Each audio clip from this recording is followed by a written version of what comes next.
شروع اللہ کے نام سے جو بڑا مہربان نہایت رحم والا ہے۔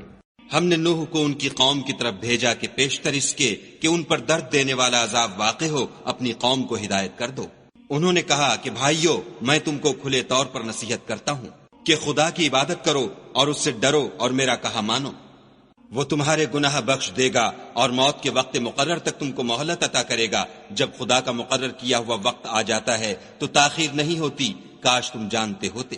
جب لوگوں نے نہ مانا تو نوح نے خدا سے عرض کی کہ پروردگار، میں اپنی قوم کو رات دن بلاتا رہا، لیکن میرے بلانے سے وہ اور زیادہ گریز کرتے رہے۔ جب میں نے ان کو بلایا کہ توبہ کریں اور تو ان کو معاف فرمائے تو انہوں نے اپنے کانوں میں انگلیاں دے لی اور کپڑے اوڑھ لیے اور اڑ گئے اور اکڑ بیٹھے۔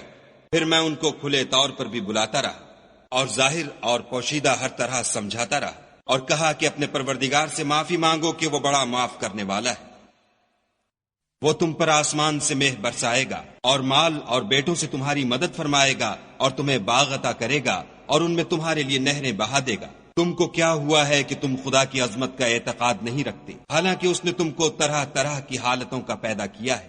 کیا تم نے نہیں دیکھا کہ خدا نے 7 آسمان کیسے اوپر تلے بنائے ہیں، اور چاند کو ان میں زمین کا نور بنایا ہے اور سورج کو چراغ ٹھہرایا ہے، اور خدا ہی نے تم کو زمین سے پیدا کیا ہے، پھر اسی میں تمہیں لوٹا دے گا اور اسی سے تم کو نکال کھڑا کرے گا۔ اور خدا ہی نے زمین کو تمہارے لیے فرش بنایا تاکہ اس کے بڑے بڑے کشادہ رستوں میں چلو پھرو۔ اس کے بعد نوح نے عرض کی کہ میرے پروردگار، یہ لوگ میرے کہنے پر نہیں چلے اور ایسوں کے تابع ہوئے ہیں جن کو ان کے مال اور اولاد نے نقصان کے سوا کچھ فائدہ نہیں دیا، اور وہ بڑی بڑی چالیں چلے اور کہنے لگے کہ اپنے معبودوں کو ہرگز نہ چھوڑنا، اور ودہ اور سوا اور یغوس اور یعوق اور نصر کو کبھی ترک نہ کرنا۔ پروردگار، انہوں نے بہت لوگوں کو گمراہ کر دیا ہے، تو ان کو اور گمراہ کر دے۔ آخر وہ اپنے گناہوں کے سبب پہلے غرقاب کر دیے گئے، پھر آگ میں ڈال دیے گئے، تو انہوں نے خدا کے سوا کسی کو اپنا مددگار نہ پایا۔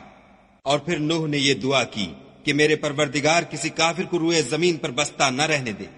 اگر تو ان کو رہنے دے گا تو تیرے بندوں کو گمراہ کریں گے، اور ان سے جو اولاد ہوگی وہ بھی بدکار اور ناشکر گزار ہوگی۔ اے میرے پروردگار، مجھ کو اور میرے ماں باپ کو اور جو ایمان لا کر میرے گھر میں آئے اس کو اور تمام ایمان والے مردوں اور ایمان والی عورتوں کو معاف فرما، اور ظالم لوگوں کے لیے اور زیادہ تباہی بڑھا۔